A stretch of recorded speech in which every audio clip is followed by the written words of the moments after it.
Folks, we have a bit of an exclusive today because one of our viewers sent us spy shots of something pretty special. Something that's been rumored for a long time and that we've been looking forward to, and that is specifically a 4xe version of the Jeep Gladiator. Yeah, that's right. So the Wrangler 4xe is a plug-in hybrid electric gasoline vehicle that can go about 25 miles on a single charge. It has a 17 kilowatt hour battery and then a 2-liter turbo for when that battery dies to extend the adventures. But as of yet, there has been no plug-in hybrid Gladiator, the truck version. That's true, and plug-in hybrid trucks in general are very few and far between. So seeing something like that in the Gladiator would give that vehicle a little bit of an edge that it probably needs because Gladiator sales have not been knocking it out of the park. So let's kind of dive into the pictures that this viewer sent us. Now, this was taken high altitude testing actually here in Colorado,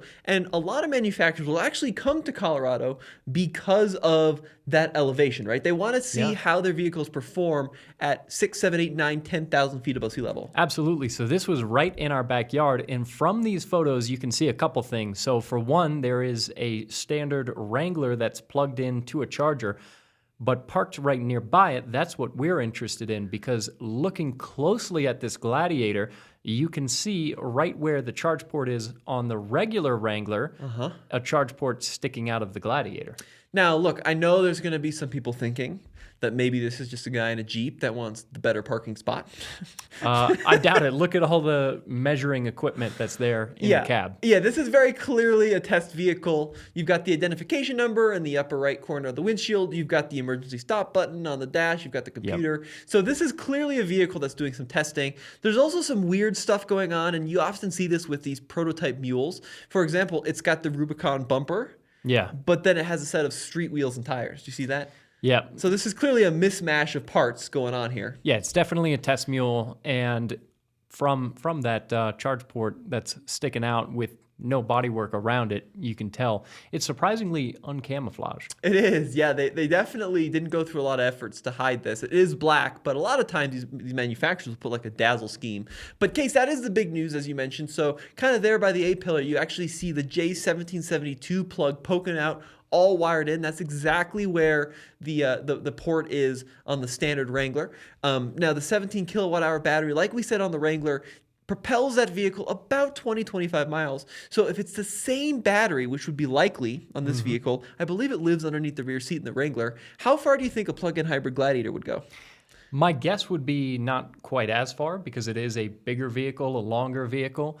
But one of the nice things about this system is that you get 375 horsepower, which is a decent number, 470 pound-feet of torque. So potentially with pulling a small trailer, that extra push of torque could be pretty useful. The other interesting thing would be that powertrain in this, with that 2-liter 4-cylinder, that would be the first time the 4-cylinder made it into the Gladiator. Yeah, so as of now, the only ways to buy the Gladiator have been V6s.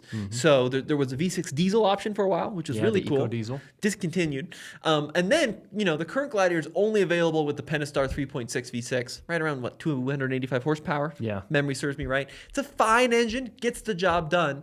But the mid-size category is so competitive now, right? Yeah. And when Gladiator launched, gosh, it was a bunch of years ago now, I think that it offered a lot of unique features that nobody else had. Yeah. Like the convertible top, like the doors that come off. And that is still the case.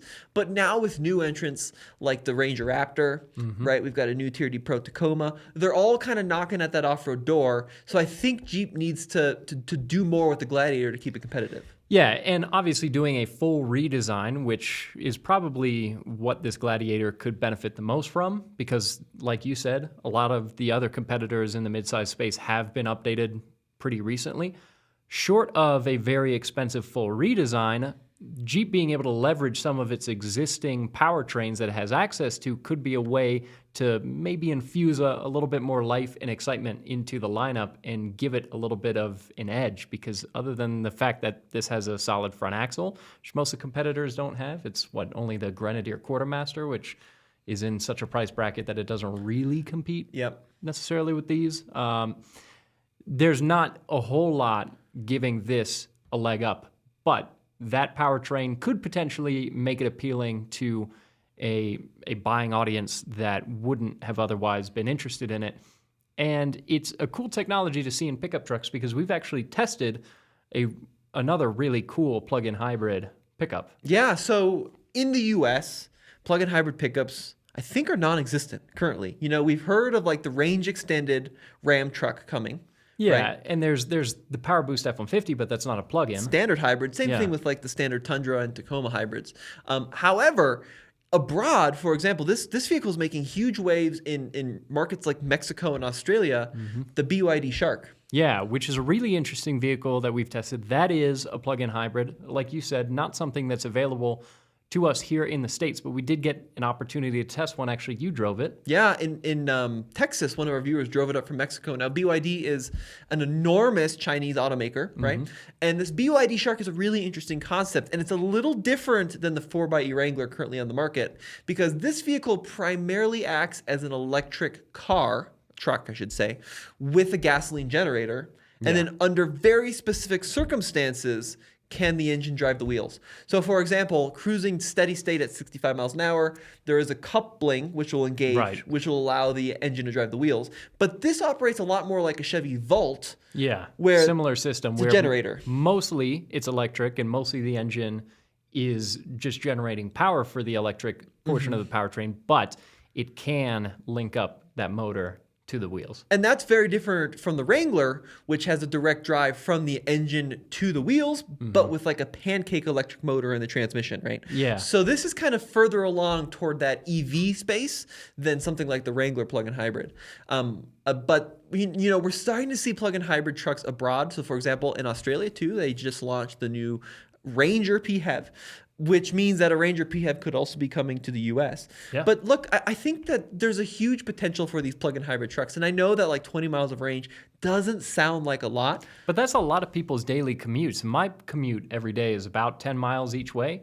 So if I had a truck like that, would maybe use a little bit of gas every day, but it would cover a lot of my day-to-day driving. And then you've got over 10 kilowatt hours of onboard power, and there's a lot you can do with that. Yeah. So for example, and the Power Boost has done a really good job of marketing this, powering over 7 kilowatts worth of stuff out of the bed, right? Yeah. So you could have anything from a welder to a little Bunsen burner thing, right, to a microwave, to a fridge for tailgating, whatever you wanted, you could power from your truck. And then also, Ford kind of took advantage of this, but some EV trucks are doing this as well, having the ability to power your house in the event of a power outage. You've got these potential of having several days worth of stored power that you could use in a power outage. Yeah, and the Gladiator's battery would be probably a little bit small for that, but still some potential to take advantage of that powertrain like you're talking about. And the other cool thing about a plug-in hybrid setup like this is that it's a nice half step, because I think a lot of people are not ready to make the full leap to a fully electric truck, which you can find out there on the market from a bunch of different brands. The plug-in hybrid is kind of a nice in-between where you get some of the perks of both. Yeah, and Cole, if you wouldn't mind going back to the pictures, there's only two more things I want to talk about here. So the first with the Wrangler PHEV, one of the reasons that it was as popular as it was when it launched is not because of that range, right? Not because of the power, more the efficiency, because it's actually less efficient, if I recall, on gasoline than a standard 2-liter Jeep. Yeah, it's heavier. Yeah, because you're dragging around these dead batteries.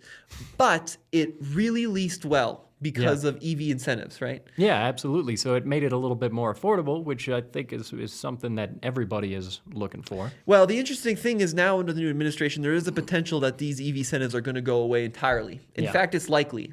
So that's going to be a little bit of an uphill battle for something like the Gladiator, which could be more expensive than a standard Jeep, and then not have those incentives. So that's going to hurt it. But the other thing I want to point out is you can see obviously the Gladiator's got that sniffer pipe, right? It's clearly testing. But the Wrangler next to it is also testing. Clearly it's got the emergency stop button on the dash. It's got the identification sticker. So I wonder if we're going to see an updated powertrain across all the 4xEs. Right. I wonder if they're maybe going to put more like efficient batteries in it, maybe a heat pump, right? Maybe some more juice underneath that rear seat to give it a longer range that we're also going to see in the Gladiator. Yeah, that's a good point, because the 4xE has been around for a while now, and having some updates to improve its efficiency, effectiveness, range, whatever, would be a nice thing to see after so many years of this powertrain having existed, and this technology keeps moving forward. So if they want to keep it relevant, some updates like that might be necessary. All right, folks. Well, we'd love to hear what you have to say in the comments section below. Just a little bit of an exclusive here talking about what could be the future. And this has been Tommy. In case. We'll see you next time. Head over to alltfl.com.